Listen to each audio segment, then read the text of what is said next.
Alléluia.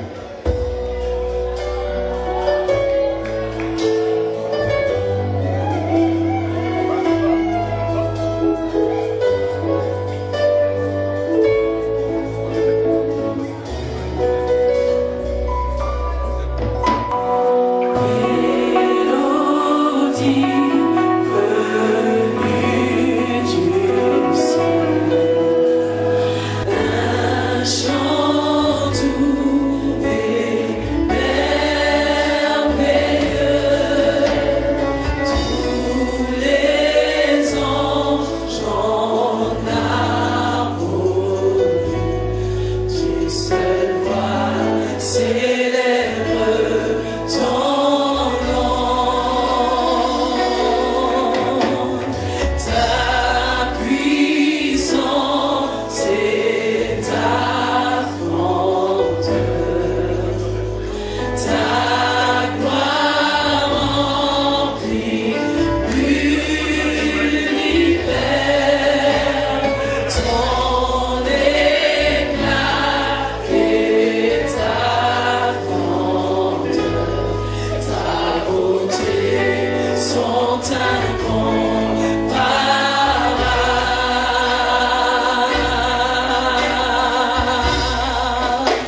Il est sur son trône. Lève nos mains vers le ciel. C'est correct, bébé. Il remplit cet endroit de sa gloire. Il remplit cet endroit de sa gloire. Il remplit cet endroit de sa gloire. C'est le corps, bébé. C'est correct, bébé. C'est carababole, c'est carababole. Et nous seulement nos mains vers le ciel. Contemplons sa magnificence. Il est le roi. Ah, il règne. Il est le roi. Il règne. Contemplons sa magnificence. Il est le roi. Contemplons sa magnificence. Ce matin, il veut sauver. Ce matin, il veut guérir. Ah, sa droite est à l'œuvre ce matin. Il est le roi. C'est tout le roi. Alléluia. Oh, Ramobé, c'est le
établi à jamais. Ton règne n'a point de fin. Ô Seigneur, tu nous as appris à prier en disant que ton règne vienne. Je prie que le règne de Dieu soit réel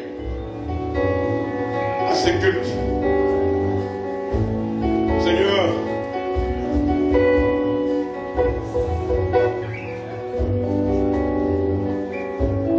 nous sommes là pour toi parce que tu es là pour nous.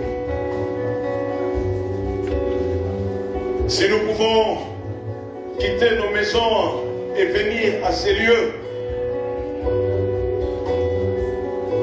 avec précipitation, avec rapidité, bien habillés, Seigneur, c'est parce que nous croyons que nous venons voir celui qui est digne de tout. Seigneur, dans ta présence, nous ne perdons pas le temps. Dans ta présence, nous ne passons pas le temps. Mais dans ta présence, nous marquons le temps. Parce que toi-même, qui as marqué le temps, tu es là au milieu de nous. Il est écrit dans ta parole qu'il y a d'abondantes joies dans ta présence. S'il te plaît, Seigneur, fais-nous du bien. Sauve une âme, guéris une personne, console un cœur affligé, délivrer une vie enchaînée, parce que nous en avons besoin. Alléluia. Dans ta présence, nous perdons toute notion de saison, de temps.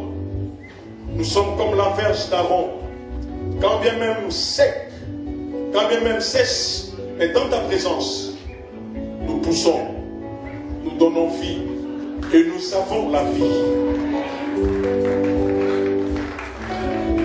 Voilà pourquoi je t'aime, ô Adonai, parce que même le vie sèche peuvent encore reprendre vie. Ah, il est écrit dans ta parole que tu n'éteindras point la mèche du feu encore et tu ne briseras pas le roseau déjà cassé. Seigneur, merci de faire du bien à tout un chacun de nous. Merci de nous donner, de dire un mot, une phrase à ton peuple ici présent. Bénis ces instants, s'il te plaît, cher Saint-Esprit, sois à l'œuvre pour glorifier Jésus. Jésus nous a dit que quand tu viendrais, tu parlerais de lui. C'est toi qui sais parler de Jésus. Mais ce matin, nous les humains, nous voulons parler de Jésus. Mais parce que c'est toi qui sais parler de Jésus, aide-nous à bien parler de Jésus. Aide-nous à bien présenter Jésus. Aide-nous à bien élever Jésus, afin que ce même Jésus puisse encore sauver. Merci pour tout, Jésus. Seigneur, merci pour ta présence. Merci pour la présence de chacun de nous. Et Saint-Esprit, merci pour ton action et merci pour ta présence. Bénis ces courts instants alors que nous voulons écouter ta pensée. Fais-nous du bien. Saisis-toi de nous et parle à tes peuples. Au nom de Jésus, nous avons ainsi prié. Nous disons Amen. Acclamons le Seigneur notre Dieu.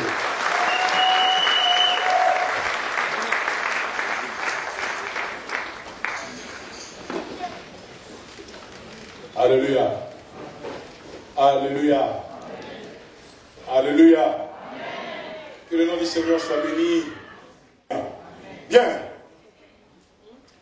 Le thème de ce matin, c'est une question. Mais avant que nous puissions l'énoncer, nous voulons lire la parole de Dieu dans l'évangile selon Matthieu, chapitre 8.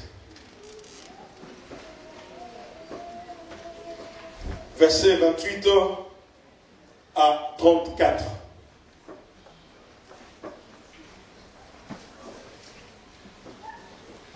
Matthieu 8, 28 à 34. Je vais lire la parole de Dieu.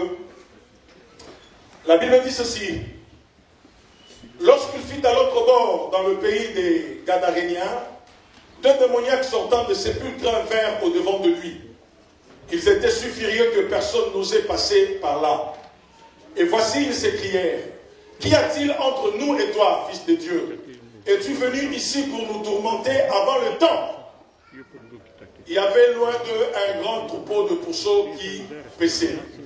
Les démons priaient Jésus, disant, « Si tu nous chasses, envoie-nous dans ce troupeau des pourceaux. » Il leur dit, « Allez. » Ils sortirent et entrèrent dans le pourceau, et voici tout le troupeau se précipita dans des pentes escarpées de la mer, et ils périrent dans le seau.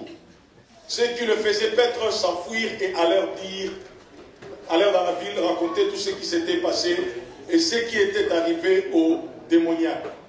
Alors toute la ville sortit à la rencontre de Jésus, et dès qu'ils le virent, ils le supplièrent de quitter leur territoire. Deuxième texte, Jean chapitre 3, verset 16. Ça, même si on ne les balançait pas. Mais lisons quand même.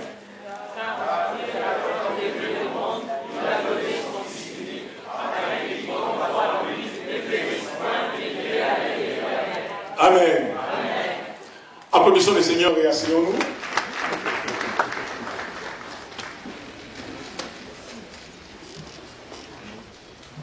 Car Dieu a tant aimé le monde qu'il a donné son Fils unique, afin que quiconque croit en lui ne périsse point, mais qu'il ait la vie éternelle.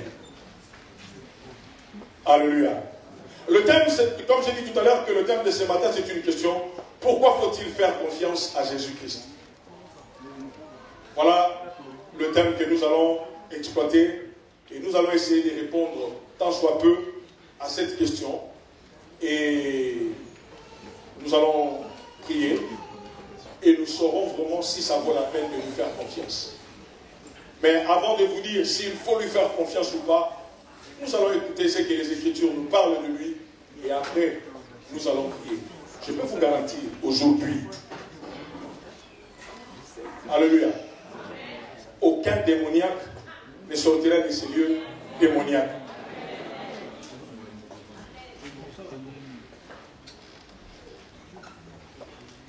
Et si tu es malade, quelle que soit ta maladie,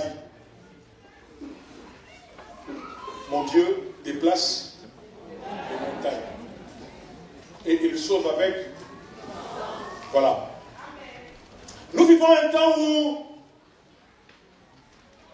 le concours de circonstances et la force des événements font qu'on est en train de remettre en question beaucoup de choses qui existent et auxquelles nous avions autrefois cru.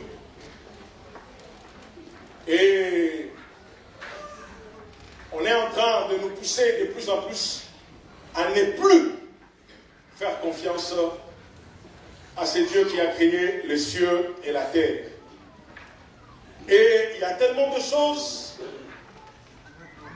qui se font, et chaque jour qui passe, il y a une pensée philosophique qui naît, il y a une religion qui voit le jour, et il y a tellement de religions, il y a tellement de choses qu'on veut nous faire avaler que le monde s'éloigne petit à petit, mais sûrement de celui qui est sa source.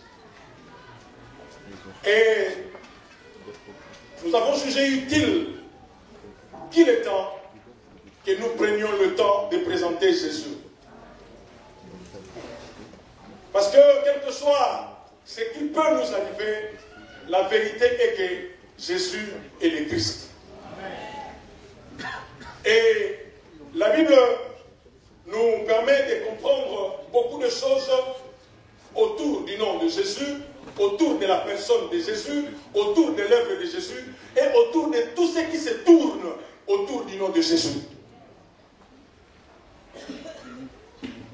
Les religions naissent, elles prennent des ampleurs, et toute religion, pour se démarquer ou pour se faire connaître, a besoin d'utiliser le nom de Jésus, soit en bien, soit en mal, pour qu'elle soit connue. Et tous les penseurs, tous les philosophes, tout ce que vous pouvez connaître, tous les super grands maîtres, entre guillemets, qui peuvent vouloir exister, veulent toujours tourner autour de Jésus pour qu'ils puissent se permettre de connaître, d'être connus et d'être aussi vénérés. Mais,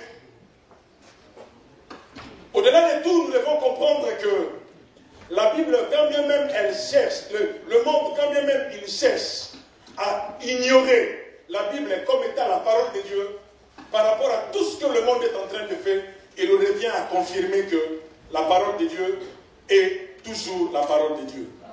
Voilà pourquoi, même quand je suis en face de plusieurs religions ou de plusieurs religieux, et quand on me dit cherchons un dénominateur commun, ayant un élément de base commun, je leur dis le seul élément de base qui peut nous servir de base, c'est toujours la parole de Dieu. Parce qu'elle a fait ses preuves au cours de l'histoire. Nous avons appris dans le pays communiste, alors que l'évangile cherchait à y pénétrer, comment on a brûlé des Bibles, comment on a dessiné des Bibles, comment on a maltraité ceux qui utilisaient la Bible. Mais en dépit de cela, la Bible est entrée là où elle ne pouvait pas entrer. Ça me fait penser à une brochure que j'ai lue au début de notre conversion. Dans un pays d'Europe, on avait l'habitude de récolter toutes les Bibles et d'aller les brûler quelque part. Et quand on le brûlait, les gens venaient regarder et la personne qui ordonnait qu'on brûle était content. Il disait que nous sommes en train de brûler la parole de Dieu. Mais plusieurs années passées après, le même endroit où on brûlait les Bibles est devenu une imprimerie des Bibles. Donc le monsieur pensait brûler, mais il était en train de s'aimer sans le savoir. C'est pourquoi, frère, quand vous êtes en face de qui que ce soit, s'il faut parler de Dieu, n'ayez pas peur, parlez de la Bible. La Bible l'appelle une semence incorruptible et permanente. Même si vous le semez aujourd'hui, vous ne voyez pas de résultats, ne vous inquiétez pas. C'est une semence incorruptible. Ça veut dire que ça ne pourrit jamais. Ceux qui nous ont persécutés autrefois, parce que nous prêchons la parole de Dieu, sont aujourd'hui devenus des prédicateurs de l'évangile. Et quand je les vois, je leur demande, alors, qu'est-ce que vous sentez quand vous le prêchez? Et des fois, je me moque en disant, malheureusement, vous êtes venus le soir. Alléluia. Pourquoi faut-il faire confiance à Jésus? Quand nous avons lu le texte de Jean chapitre 3, verset 16, c'est un texte riche qui englobe beaucoup de choses. Ce texte commence par dire, car Dieu a tant aimé le monde. Vous savez, quand une réponse ou une phrase commence par car, plus loin il y a eu un pourquoi.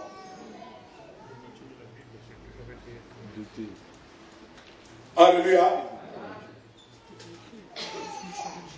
Plus loin, il y a eu un pourquoi. Et l'histoire que nous avons lue dans Matthieu, j'aime beaucoup cette histoire parce que ça me donne une information que je n'avais pas. Évidemment, l'information, je ne l'ai pas reçue aujourd'hui, mais je l'ai reçue le jour où je lisais la Bible. Dieu m'a ouvert les yeux sur ce verset. J'ai dit, waouh! Les démons savent qu'ils ont le temps pour régner et que leur temps prendra fin. Et aujourd'hui, il y a un démon dans la salle qui sait qu'aujourd'hui, son règne est arrivé à la fin. La Bible dit que Jésus venait de faire quelque chose de merveilleux, mais il voulait aller de l'autre côté. Or, de l'autre côté, là où son bateau, permettez-moi l'expression, allait accoster, c'était à un endroit où le gouvernement avait pris le soin d'écrire circulation interdite. Parce qu'il y avait un homme que Dieu avait créé à son image, qui malheureusement avait été détourné de l'image de Dieu et qui habitait en lui les démons. Il y avait cet homme-là qui commençait à siéger dans ce coin-là. Les démons se sont servis de lui, il est devenu tellement insaisissable. La Bible le dit dans l'évangile de Luc, que personne ne pouvait le dompter. Très fort. Et la Bible donne encore une autre information en disant qu'on les liait des chaînes. Mais il le brisait, il les rompait. Vous savez, je suis parfois curieux de voir ces chaînes-là et les comparer à nos chaînes d'aujourd'hui. Mais peu importe les chaînes avec lesquelles on les liait, la Bible me dit, il le brisait, il le rompait. Alors, on a essayé de tout faire, on a essayé de le calmer, on a tout essayé. Alors, des fois, fois, ceux qui venaient pour chercher à les calmer s'exposaient à la mort. Alors le gouvernement a dit, on le laisse là-bas. Il est devenu un terroriste. Et le coin en question, c'était un cimetière. On disait ce cimetière-là, c'est une zone interdite à tous les Européens. Alléluia. C'est comme ce qui se passe aujourd'hui. J'ai un ami, il est allemand. Enfin, c'est un Congolais, il s'est naturalisé allemand. Un jour, alors qu'on était dans la voiture, il reçoit un SMS de son ambassade. On lui donne des zones où il ne faut pas aller. Alors on rigole, il dit, mais ici c'est chez moi. Vous me dites de ne pas y aller, mais je vais y aller. J'ai dit, mais l'État t'ont dit de ne pas y aller. C'est ton l'État qui te dit de ne pas y aller. Donc c'était un peu le cas. L'État de cette époque-là, le gouvernement avait également statué en disant circulation interdite. Il ne faut pas passer par là-bas parce que vous allez vous exposer à la mort.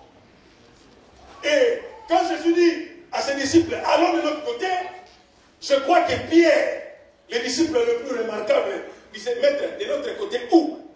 Jésus dit là-bas. Il fait, mais peut-être que tu n'es pas au courant, là-bas, c'est interdit.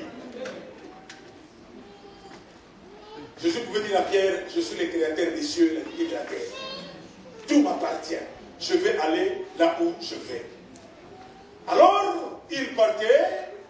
Arrivés de l'autre côté, quand ils sont arrivés, à leur grande surprise, le fou se présente. Je crois Pierre a dit à Jésus, qu'est-ce que je t'avais dit? Tu vois? Et ce qui est merveilleux, c'est que le fou a posé une question. Qu'y a-t-il entre toi et moi? Pourquoi es-tu venu? Es-tu venu nous tourmenter avant le temps? Donc, ces démons-là, en régnant, ils étaient conscients que les ténèbres ne régneront point toujours. Ces démons, en régnant, ils savaient qu'un jour, ça va tourner au vilain contre nous.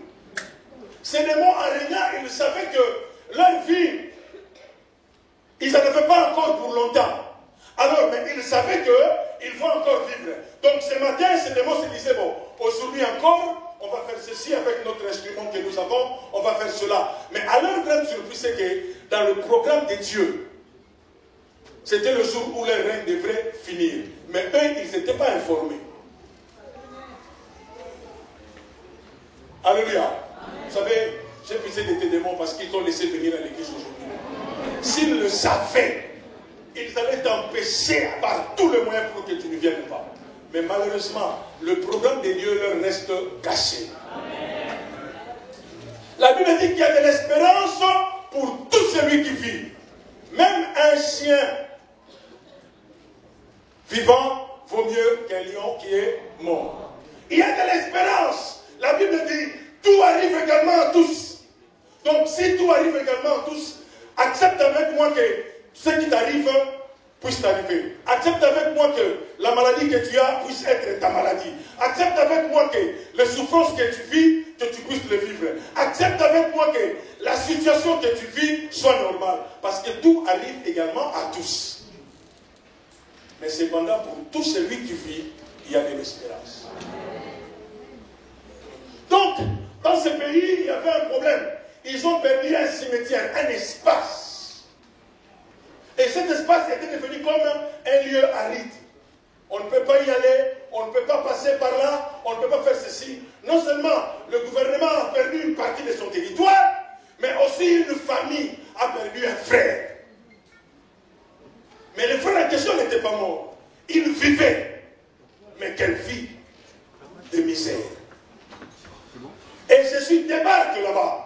Quand vous lisez l'histoire, la Bible nous fait comprendre que si vous lisez Luc, il donne beaucoup de détails à ce sujet. Le fou était vêtu dans ses bons sens.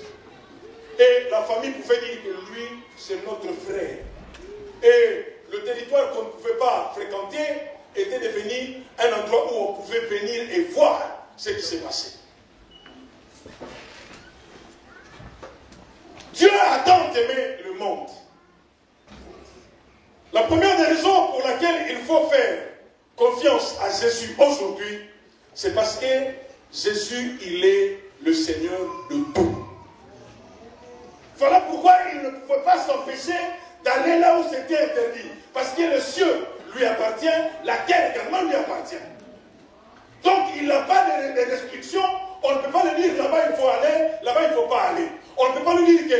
cette vie, tu peux entrer, dans celle-là, tu ne peux pas entrer. Parce qu'il est le créateur de tout. Quand vous lisez dans Colossiens chapitre 1, le verset 16, la Bible dit ceci, car en lui ont été créées toutes les choses qui sont dans les cieux et sur la terre, les visibles et les invisibles, trône, dignité, domination, autorité. Tout a été créé par lui et pour lui. Il est le Seigneur de tout. Même quand vous êtes face à une personne qui dit que ceci n'existe pas, ceci n'est pas Dieu, il n'est qu'un simple prophète comme le nôtre, frère, ne vous en faites pas. Pendant qu'il dit ces bêtises, Jésus est son Seigneur. Seulement il n'en est pas conscient. Mais oui. J'ai lu une information hier, je ne sais pas si c'est vrai, mais si c'est vraiment vrai, Jésus est Seigneur. Un homme qui a été connu dans notre pays comme un sportif, il me semblerait qu'il a accepté Jésus comme Seigneur et Sauveur. J'ai dit, si c'est vrai, Jésus est Seigneur. Il est le Seigneur de tout. Donc, raison pour laquelle, même là où il y a un danger, lui, il peut se rendre. Parce que, vous savez, j'ai une théorie en disant ceci. Quand je suis en difficulté d'une chose que je suis en train de faire, pour me motiver, je me dis ceci. Ça, c'est une chose, moi, je suis un homme. Moi, je réfléchis, ça ne réfléchit pas. Celui qui l'a créé, c'est un homme comme moi, donc je veux le résoudre. Et quand je dis ça, c'est comme une drogue. Et j'y arrive toujours. Donc, si un humain comme moi, je pouvais me permettre de le dire, Jésus pouvait le dire, mais pourquoi on peut m'interdire d'arriver là-bas? Pourquoi on peut m'interdire de faire ceci ou de faire cela? Vous savez, bien aimé dans le Seigneur, dans la vie, les gens ont tendance à apprécier le Seigneur par rapport à ce qu'eux ils vivent. Non. Il ne faut pas croire que le Seigneur dépend de ce que toi tu dépends. Non. Il est le Seigneur, la Bible l'appelle maître des temps et des circonstances. C'est Daniel qui explique cela bien. Ce n'est pas parce que tu es malade et que tu ne guéris pas que Jésus est incapable de le faire. La Bible me dit qu'au jour de délice, Dieu était sur son trône. Waouh!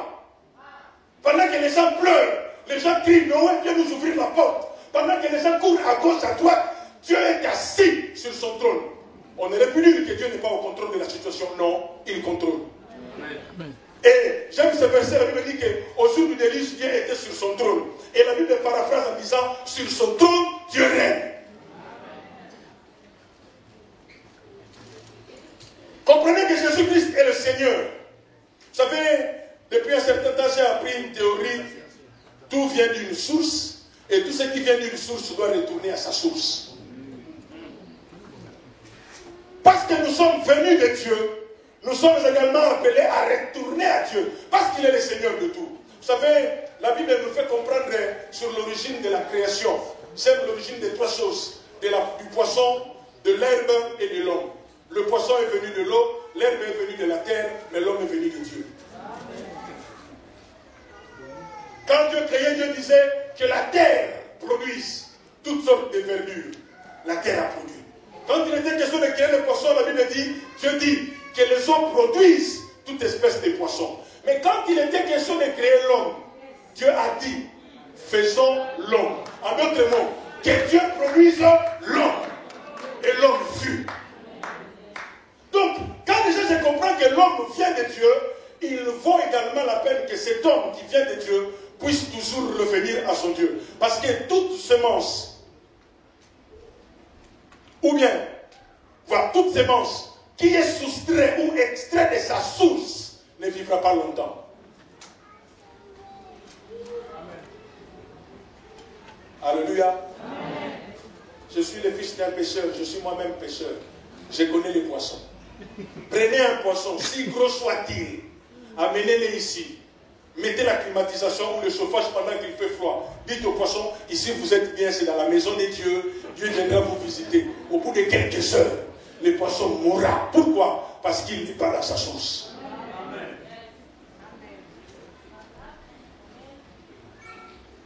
Le Seigneur, il est le Seigneur de tout. C'est lui qui t'a créé. La Bible dit, c'est lui qui nous a créés. Nous sommes à lui. Nous sommes le troupeau que sa main conduit. Bien aimé dans le Seigneur. Vous qui êtes là encore ce matin, vous êtes venus par curiosité en vous disant, bon, je vais quand même y aller. Vous savez, vos histoires là, vous appelez l'église vos histoires. Ces histoires là aujourd'hui, et viendra ton histoire. Tu es venu en disant, vos histoires-là, je veux quand même voir. Je veux que tu comprennes que tu as été créé par Jésus-Christ. Tu as été créé par lui et pour lui. Tu ne vis pas ta vie comme tu le veux. Bon, moi je vis comme bon me semble. Non. Dieu veut que tu vives. Et s'il t'a encore gardé jusqu'à aujourd'hui, c'est parce qu'aujourd'hui, il veut te faire du bien. Parce que nous sommes... Parce qu'il est le Seigneur de tout, c'est pourquoi ça vaut la peine que nous puissions lui faire confiance. La deuxième raison qu'il faut croire en Jésus-Christ, ou qu'il faut lui faire confiance, c'est parce que Jésus-Christ est l'expression de l'amour de Dieu. Jean chapitre 3, verset 16 nous dit, « Car Dieu a tant aimé le monde. » Parce qu'il a tellement aimé le monde qu'il a donné Jésus. Vous savez, les gens m'étonnent aujourd'hui. Il y en a qui veulent parler de Dieu en mettant de côté Jésus.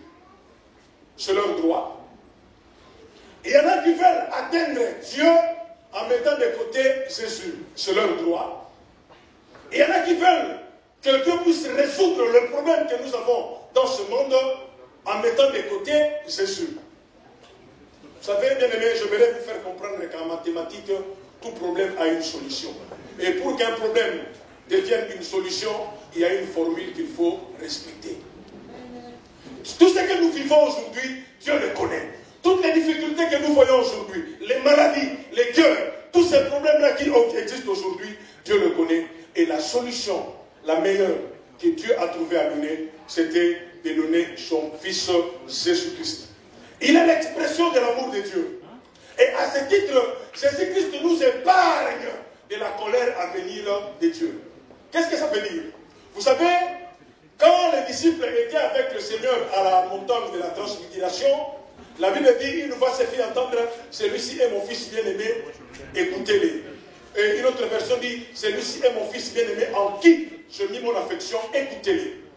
Donc, ce qu'il vient à dire, Dieu n'a plus autre chose à faire. Tout ce qu'il doit faire, il l'a confié entre les mains de Christ. Quand Marie est partie voir Jésus pour lui dire qu'ils n'ont pas de vin, Jésus lui a dit, qu'est-ce qu'il y a-t-il entre toi et moi, femme? Marie est partie dire à ses serviteurs, il dit, écoutez ce qu'il vous dira, ou faites ce qu'il vous dira. La même phrase, nous la retrouvons dans les livres de Genèse. Quand Égypte était en famine, le peuple est parti voir Pharaon, en disant à Pharaon, nous ne ferons pas mourir, donnez-nous à manger. Pharaon leur dit, allez voir Joseph. Faites tout ce qu'il vous dira. Donc, Jésus-Christ est pour l'humanité, c'est que Joseph était pour les Égyptiens. Si vous voulez vivre, si vous voulez avoir la vie, vous avez seulement besoin d'écouter Jésus. Alors, tout celui qui ne veut pas aujourd'hui écouter Jésus, la Bible me dit, dans Jean chapitre 3, verset 36, celui qui croit au Fils a la vie éternelle. Celui qui ne croit pas au Fils ne verra point la vie, mais la colère de Dieu est sur lui. Et l'apôtre Paul dit dans 1 Thessaloniciens chapitre 1, verset 10, que Jésus nous délivre de la colère à venir. Frère, c'est une vérité que je vous dis, que vous le croyez ou pas, mais du moins c'est une vérité. La colère de Dieu se manifestera bien un jour. Dieu jugera bien un jour le monde. Discutez de cela, faites tout ce que vous voulez, commentez comme vous le voulez, je le veux bien. Mais c'est une vérité qui est incontournable. Dieu jugera le monde. Et personne n'y échappera. Pour échapper, le moment propice, c'est maintenant. Parce qu'il est l'expression de l'amour. La Bible dit bien, afin que quiconque croit en lui ne périsse point. Dans l'expression périr, il y a l'aspect colère de Dieu qui se cache. Vous savez, ça m'étonne, si je prêche comme ça, avec ces tons que j'utilise, que quelqu'un dorme à l'église. Ce n'est pas normal.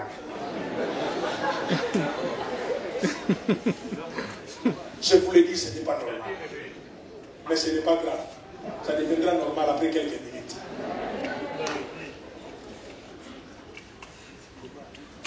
Il est l'expression de l'amour de Dieu.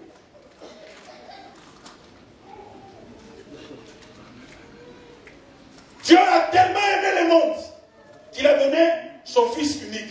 Vous savez, pour ces fous de Gadara, Ce fou-là qui était sur le cimetière, qui était un danger public, pour tous les habitants de ce coin-là, il n'y avait plus rien à faire. Mais Dieu avait une solution, et la solution s'appelait Jésus.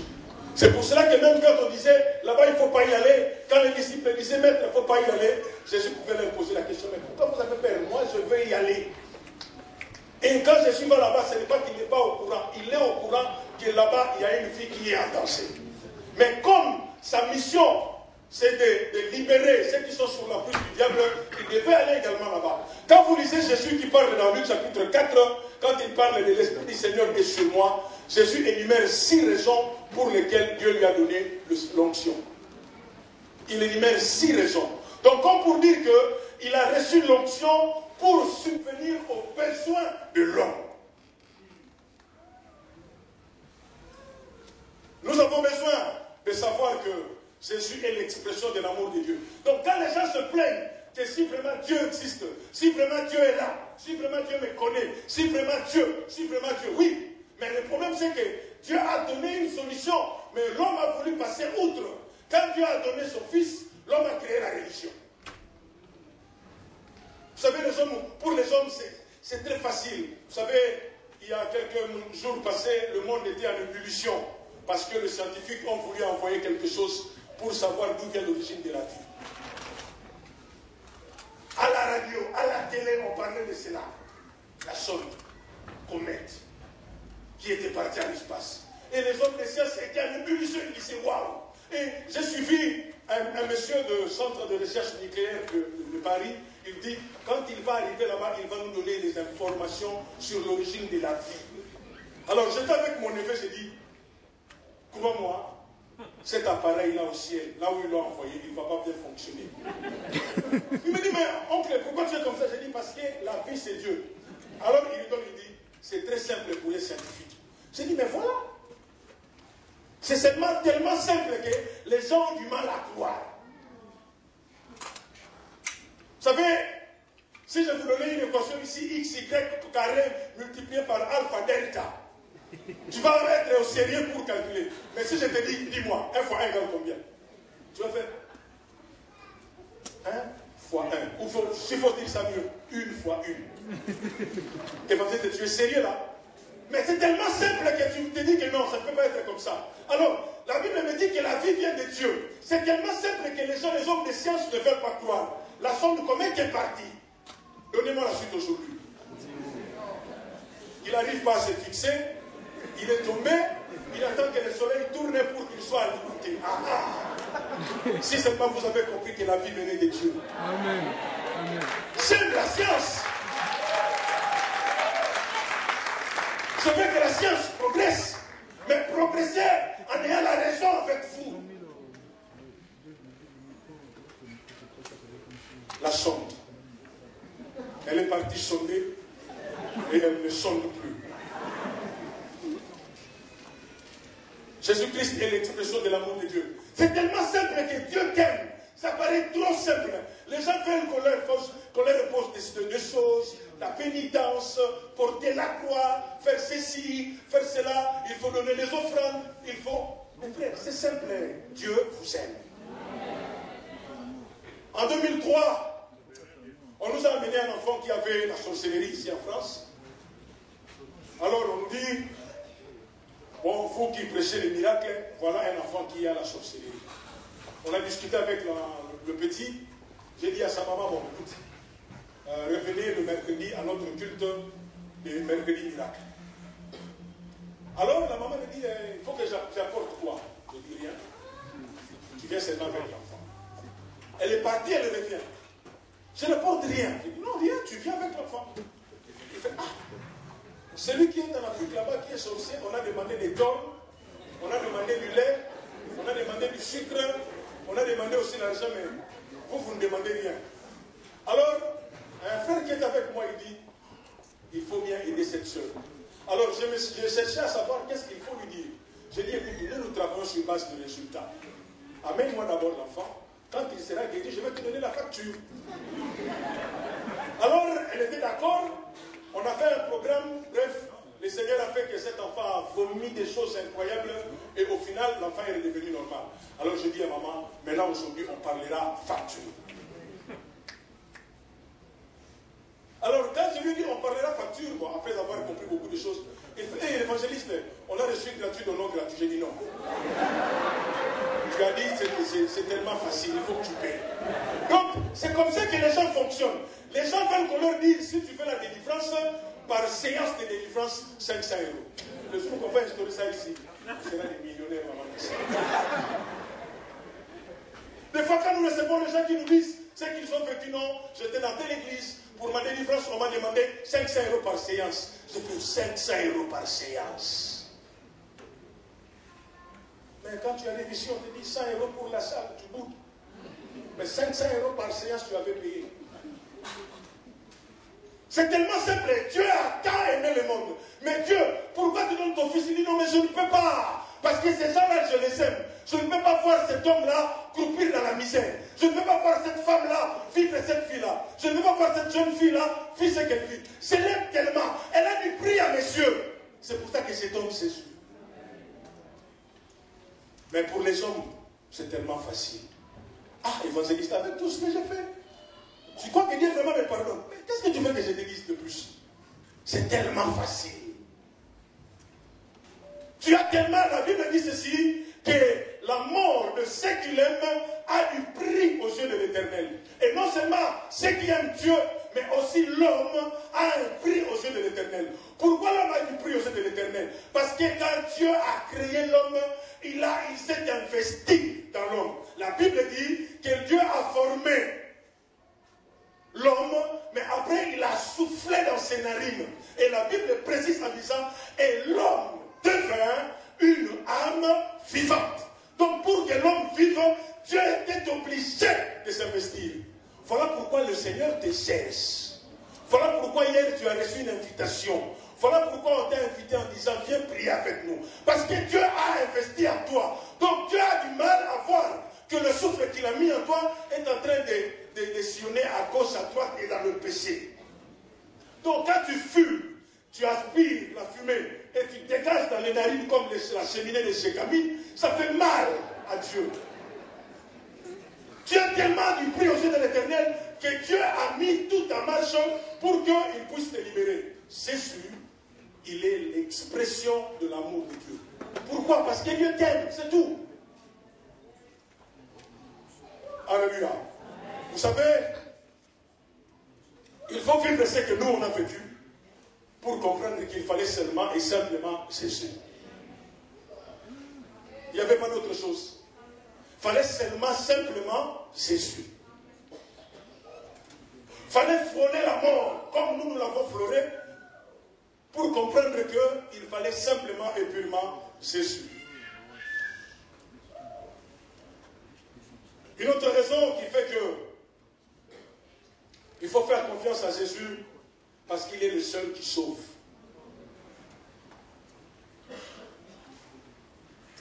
L'apôtre Pierre dit dans Actes des Apôtres chapitre 4, le verset 12, il dit « Il n'y a de salut en aucun autre nom, car il n'y a sous le ciel aucun autre nom qui ait été donné parmi les hommes par lesquels nous devrions être sauvés. » Vous savez, j'ai dit tout à l'heure que quand Dieu a donné Jésus, les hommes, au lieu de répondre à cet amour-là, les hommes ont créé la religion. En fait, la religion, c'est quoi? C'est chercher à relier. Donc, l'homme a voulu créer comme une sorte de pont qui peut lui permettre de se relier à Dieu. Or, l'homme cherche Dieu aujourd'hui. Mais au commencement, Dieu était le premier à chercher l'homme. Dieu a posé la question en disant, Adam, Adam, où es-tu? Dieu a commencé par chercher l'homme. Comme si cela ne suffisait pas, Jésus est venu. Et quand lui-même il parle de sa venue, il dit, je suis venu pour chercher. Donc la religion ne sert à rien. C'est pour cela, frère, quand on me demande tu es de quelle confession ou de quelle religion, je dis aucune. On me dit, mais comment ça aucune? Je dis, je n'ai ni religion ni confession, mais je suis enfant de Dieu. Voilà mon identité. Je ne suis pas protestant, je ne suis pas catholique, je ne suis pas pentecôtiste, je suis enfant de Dieu. C'est mon identité. Et la Bible nous fait comprendre que le salut se trouve seulement en Jésus-Christ. Donc quand les gens disent que non, tout chemin mène à Rome, frère, c'est normal. Tu peux partir comme ça, tu vas te retrouver à Rome. Tu peux partir par là, tu vas te retrouver à Rome. Mais frère, tant à ce qui est de la vie, pour voir Dieu, un seul chemin. Amen. Non, il y a beaucoup de religions, mais il y a un seul Dieu, non. Il n'y a qu'un seul Dieu, nous prions tous le seul Dieu. Non, non, non, non, non, non. Moi, vraiment, je prie un Dieu qui est mon Seigneur, qui est le Seigneur de l'univers et qui est le Seigneur de toute la terre. Et qui appelle les gens qui vivent encore dans l'ignorance à se repentir et à croire en lui. Donc, méfiez-vous des gens qui disent que non, nous prions tous le même Dieu. Non, non. S'il y a un seul chemin pour aller, il y a plusieurs chemins pour aller à Rome, mais il n'y a qu'un seul chemin pour voir Dieu. C'est Jésus. Jésus-Christ, il est celui qui sauve. Et quand Pierre parle de cela, il dit, il n'y a aucun autre nom qui nous a été donné. Je peux vous choquer, même si vous allez le regarder sur Internet. Il n'y a qu'un seul chemin pour vivre, c'est Jésus-Christ. Posez-moi la question, et toutes ces religions-là, s'ils ne croient pas en Jésus-Christ, ils iront en enfer. Vous savez, je faisais comprendre à un ami qui est d'une autre religion, j'ai dit, les gens ne vont pas aller en enfer parce qu'ils ont fait les péchés. Non. J'ai dit, les gens ne vont pas aller au paradis parce qu'ils n'ont pas péché. Non. Les gens vont aller en enfer parce qu'ils n'ont pas crié à Jésus. Les gens vont aller au ciel parce qu'ils ont crié à Jésus. Point barre. Il me pose la question, mais tu crois que tout ce monde-là, je dis, ça ce n'est pas le problème de Dieu. Tout ce monde, peu ce monde, beaucoup de monde, il n'y a qu'une seule solution. Jésus ou rien. Avec Jésus c'est la vie, sans Jésus c'est la mort. Donc si tu es là, tu te consoles en disant que non, Dieu connaît les religions, tu perds ton temps. Donc voilà, vous qui cherchez, qui me posez la question de savoir, évangéliste, comment évangéliser? Je vous donne des astuces. En même temps, j'évangélise et je vous donne la matière. Alléluia.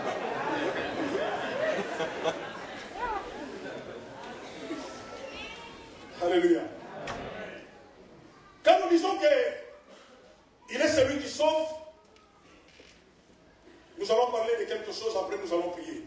C'est qu'en tant que celui qui sauve, il est celui qui pardonne les péchés. Dans Colossiens, chapitre 1, verset 12 à 14, il est écrit « Rendez grâce au Père, qui vous a rendu capable d'avoir part à l'héritage de saints dans la lumière, qui nous a délivrés de la puissance des ténèbres et nous a transportés dans le royaume du Fils de son amour, en qui nous avons la rédemption, virgule, la rémission des péchés. » Jésus peut pardonner le péché. J'ai eu à avoir l'entretien avec une personne. Je lui ai parlé de Jésus, comme je vous ai dit, la discussion était que non, c'est tellement simple. Alors la personne commence à m'énumérer le nombre de péchés qu'il a commis. Alors, à un moment donné, moi-même, je me suis posé la question, est-ce que vraiment cette quantité de péchés, Dieu va pardonner? Dieu pardonne tout ça.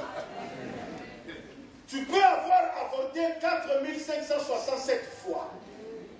Ça, ce n'est pas un problème de Dieu. En Jésus-Christ, nous avons le pardon de péché. Ce qui fait que beaucoup de gens dans leur vie chrétienne, quand ils viennent à Christ, quand ils pensent à leur passé, ils se disent non. Et ça constitue comme un point, comme un obstacle. Ils ne peuvent plus avancer. Ils se disent non, j'ai tellement péché. La Bible dit, si votre cœur vous condamne, Dieu est plus grand que votre cœur. Et je vais te garantir que, quel que soit le nombre d'avortements que tu as eu, même si tes parents n'étaient pas au courant, Dieu peut encore te pardonner aujourd'hui. C'est pour ça, ça ne peut pas te bloquer, ça ne peut pas constituer un obstacle. Et je vais encore souligner en disant ceci. Si tu avais avorté plusieurs fois, arrivé dans le mariage, tu n'arrives pas à avoir des enfants, il ne faut pas croire que c'est parce que tu as avorté. Non. L'amour de Dieu est tellement grand que Dieu n'a pas seulement couvert tes péchés, mais Dieu a effacé tes péchés. Il ne faut pas que tu t'équipabilises en disant oui, tout ça c'est parce que j'avais beaucoup péché. Non, si tu as donné ta vie à Christ, tu as dit prends mon cœur, tu as fait confiance à lui, la Bible dit que son sang efface. Donc, ce que tu vis aujourd'hui, ça peut être les conséquences de tes péchés, si tu n'es pas encore en Christ, ça peut ne pas être les conséquences de tes péchés, parce qu'en Christ, tu n'es pas une créature améliorée. Non. En Christ, tu n'es pas une créature réparée. Non. Mais en Christ, tu es une nouvelle. Qui dit nouvelle, ça veut dire que ça n'a jamais existé.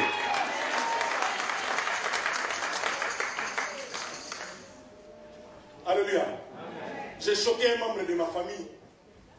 On était en train de parler de quelque chose. Alors il veut avoir de l'autorité sur moi d'une façon un peu absurde. J'ai dit, malheureusement, le même Francis sur qui tu pouvais prononcer ces choses-là n'existe plus, il est mort. Celui qui est en face de toi, c'est un nouveau. Il n'a jamais existé. Donc ce que tu veux dire là, ça ne se fera jamais. Alors j'attendais sa deuxième réaction. Il me regardait, je le regardais. J'attendais maintenant qu'il réagisse, mais elle n'a plus réagi. Elle m'a seulement dit, on verra. J'ai dit non, on a déjà vu. Alléluia. Tout ce que tu as fait, frère, ça ne doit pas te bloquer. Et si tu es encore culpabilisant aujourd'hui, la solution la plus simple, fais confiance à Jésus-Christ. Il pouvait dire dans Matthieu, le Fils de l'homme a le pouvoir sur terre de pardonner le péché. Ah, il est merveilleux, c'est Jésus. Frère, faites-lui confiance. Il a dit, le Fils de l'homme a sur terre le pouvoir de pardonner le péché. L'apôtre Paul dit, en lui nous avons la rémission de nos péchés. Et ce qui est encore merveilleux, c'est qu'Ésaïe dit, mais il était blessé pour nos péchés, brisé pour nos iniquités. Le châtiment qui nous donne la paix est tombé sur lui, et c'est par ses meurtrissures que nous sommes guéris. Vous savez, je voulais vous énoncer un principe de droit ici, mais je laisse tomber. Vous savez, on ne peut pas être condamné pour une même faute deux fois. Or, maintenant, avec Christ, il s'avère que lui, il a déjà accepté tout. Il a déjà été condamné pour nous. Donc, on ne peut pas me condamner pour le péché pour lequel quelqu'un d'autre a déjà été condamné à ma place. Les juristes parlent de nobis idem. Non. Pourquoi tu veux me condamner pour quelque chose alors que Jésus a déjà été brisé pour cela? Voilà pourquoi ça vaut la peine de lui faire confiance. Et toujours en parlant de lui comme étant la source du salut, la Bible dit qu'il nous guérit de toutes nos maladies et de toutes nos infirmités. Dans Matthieu 8, 16 à 17, il est écrit, le soir, on amena auprès de Jésus plusieurs démoniaques. Écoutez la suite. Il chassa les esprits par sa parole. Merveilleux. Et il guérit tous les malades. Afin que s'accomplisse ce qui avait été annoncé par Ésaïe, le prophète. Il a pris nos infirmités et il s'est chargé de nos maladies. Il a pris nos infirmités. Vous savez, je suis conscient qu'il y a des maladies pour lesquelles la science ne peut rien. Depuis que je suis venu en France, j'ai prié pour beaucoup de cas de malades. Et j'ai prié pour un cancer qu'on a appelé à cette époque-là, on m'a dit que c'était un cancer foudroyant. Donc foudre. Ça ne pardonne pas. Alors j'ai dit, mais pourquoi on appelle ça cancer foudroyant? On me dit, quand on arrive à ce stade-là, on ne peut rien. Alors la personne dont la femme était malade, à voir son visage, elle était perdue. Alors quand on m'a dit les choses, je ne savais pas quoi dire parce que moi aussi j'étais perdu. Et tout le monde était éperdu. Alors on se regardait, le monsieur me demande, mais évangéliste, vous ne dites rien. J'ai dit, je vais dire quelque chose. Mais ça c'était seulement le courage que l'évangéliste qui m'a fait parler. Mais en réalité, je ne voyais pas quoi dire. Parce que je me disais, je risque de prier en disant amen, la personne meurt. Mais je regardais l'état de la personne, cette femme, je disais, waouh. Vous savez, j'ai raté beaucoup d'occasions dans ma vie. Hein. Et parmi les gens qui étaient là, il y en avait un qui, à un moment donné, fut parmi l'un des présidents dans mon pays. On me disait, mais mon fils, fais quelque chose. J'ai dit, oui, mais laissez-moi le temps de réfléchir. Alors, j'ai pris mon courage à bras le corps, comme on dit. J'ai commencé à annoncer Jésus. Je prêchais sur la foi, j'ai prêché sur la foi, j'ai prêché sur la foi. J'ai prié. Alors, quand j'ai prié, il ne s'est passé rien. Personne n'a toussé. Aucun démon n'a crié, personne n'est tombé par terre. Il ne s'est passé rien. Rien, ça veut dire rien. Bon, il faut quand même rentrer chez nous. Ça s'est passé à Paris dans le 18e. Je ne sais pas 18e, métro Crimée. Alors nous devons rentrer à la maison. Alors la personne qui devrait nous accompagner, tellement qu'il n'a rien vu, il dit, bon, frère, prenez seulement le métro, c'est à côté. Hein. Bon, on a pris le métro. Nous sommes rentrés. Alors, celui qui était avec moi n'osait pas parler. Moi-même aussi, je n'osais pas parler. Parce qu'en fait, je me posais la question de savoir, mais pourquoi il ne s'est passé rien? Parce que j'étais habitué à voir des signes. J'étais habitué à voir des gens tomber. J'étais habitué à voir des gens prier. Mais ces jours-là, je n'ai rien. C'est pour ça que je n'ai plus l'habitude, frère. Là, j'ai pris, il ne s'est pas si rien, il ne s'est pas si rien. Moi, je sais seulement que Dieu a agi. Alors, on rentre dans la maison. Arrivé quelque part, mon téléphone, le portable, il sonne. Je me souviens encore de ce portable-là. Quand je venais d'arriver. Alors le téléphone il sonne, c'est pas le numéro de la maison en question qui sonne. Je dis ça y est. Il est mort. Alors, je prends le téléphone, oui, alors il me pose la question, demain encore tu vas revenir? Je dis oui, je reviendrai. Demain, je viens à la maison, là où la femme avait l'habitude, là où on l'a posée. J'entre là-bas, elle est plus là. Bon, je salue avec tout le courage. Bonjour papa, bonjour. Ah, mon fils. Asseyez-vous. À entendre, ah, mon fils, ça veut dire que quelque chose s'est passé. Je dis, mais elle est où maman? Il dit, non, en tout cas, ça va. Elle est partie, c'est la vie. Je dis, mais avant, elle s'est la vie. Ah, mon fils. Laisse tomber. Alors, la maman, elle sort, mais vous voyez, elle marche comme si elle va tomber. Quand j'ai vu le premier signe, j'ai dit, ça c'est comme un petit nuage qui annonce la pluie. Avant, il n'y en avait pas. Maintenant, parce que ça apparaît, c'est que le nuage a un principe. Il se répand, il s'étale. Et la Bible dit, quand le ciel est rempli d'eau, il la verse sur terre. Alors ce jour-là, j'ai prêché encore la foi comme je ne l'ai jamais prêché. J'avais envie de crier dans la maison, mais je me retenais. Alors il s'est passé quelque chose, je n'ai pas pu y aller pendant au moins 2 semaines. Le jour où je pars là-bas, on me dit non, votre maman n'est pas là, elle est partie au marché. Au marché. Alors les gens me disaient, si tu vois la maman en question, tu ne croiras plus. Je me dis, waouh, elle est partie au marché. Et quand elle est revenue, c'était pendant l'hiver, il faisait froid, il a mis le manteau. Vous savez, à l'hiver, tout le monde est beau. Le manteau cache tout. Manteau, sac, bonnet. Alors quand elle est rentrée, je me disais, bon, ça c'est une autre personne qui est venue. Alors le monsieur me dit, votre maman est là. Je regarde la maman, je dis, mais où est parti le cancer foudroyant? Le cancer foudroyant ne pouvait rien. Pourquoi? Parce qu'il a pris sur nous nos infirmités. C'est pourquoi il peut guérir toute maladie. Jésus est monté à la croix pour que par ta maladie, tu sois guéri. Jésus a apporté la Bible dit, par ses meurtrissures, nous sommes guéris. Et la Bible dit qu'il a guéri toutes les malades afin que s'accomplisse. Il n'y a rien qui fait de notre Dieu Dieu si ce n'est que l'accomplissement de sa promesse. C'est pourquoi je peux me permettre de te dire aujourd'hui, ici et maintenant, tu peux être guéri de ta maladie. Peu importe la maladie, donnez-moi le nom à cette maladie. Incurable, héréditaire, saisonnier. Je n'ai rien à voir là-dessus. Ce qui importe pour moi, c'est que le Jésus que je prêche est monté à la croix. Mais pas pour plaire à l'humanité, pas pour calmer la conscience des gens, mais en montant sur la croix, il a pris toutes nos maladies. Il est vivant ce soir.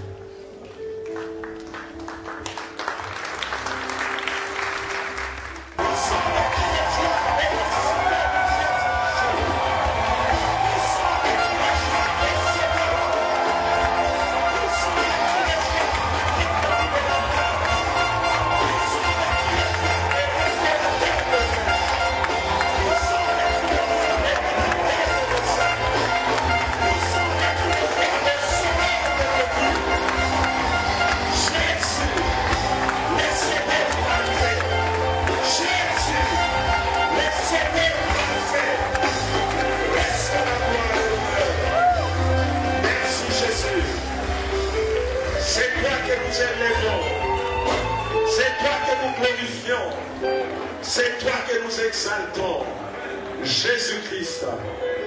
Jésus, la source du salut. Jésus, le prince de vie. Jésus, la résurrection et la vie. Jésus, le chemin, la vérité et la vie. Jésus, la source intarissable.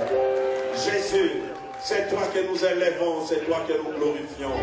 Car en dehors de toi, il n'y a point de Dieu. Le salut ne se trouve nulle part ailleurs qu'en toi. Voilà pourquoi nous voulons célébrer ton nom. Toi qui es venu nous sauver, toi qui es venu nous restaurer, toi qui es venu nous pardonner, toi qui es venu nous guérir, toi qui es venu nous libérer.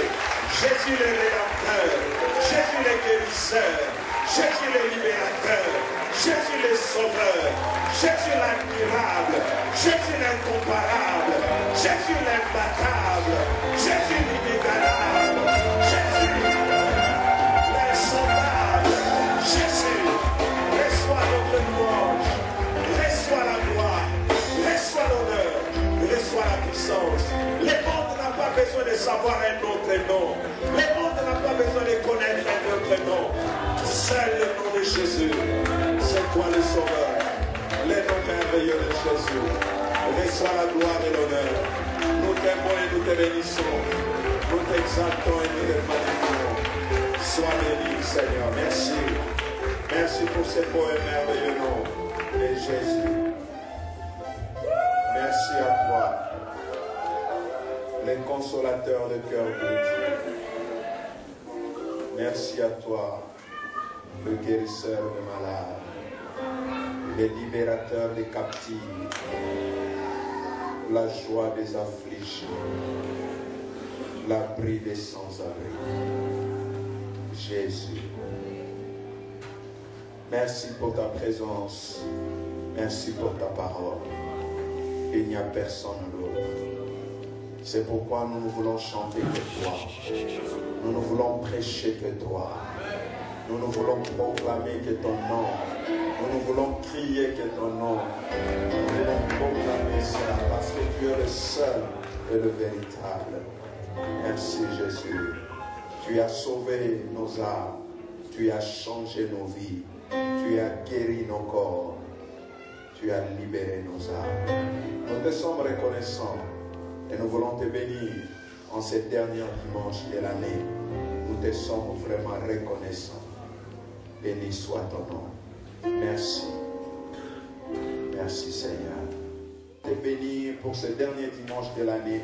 Nous te sommes totalement et entièrement reconnaissants pour tout ce que tu as fait pour nous et pour tout ce que tu as été pour nous.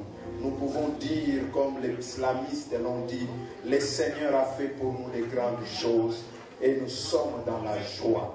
Merci pour ta fidélité, merci pour ta protection, merci pour ton soutien. Merci Seigneur mon Dieu pour ta grâce qui n'a cessé de nous accompagner, de nous environner tout au long de cette année.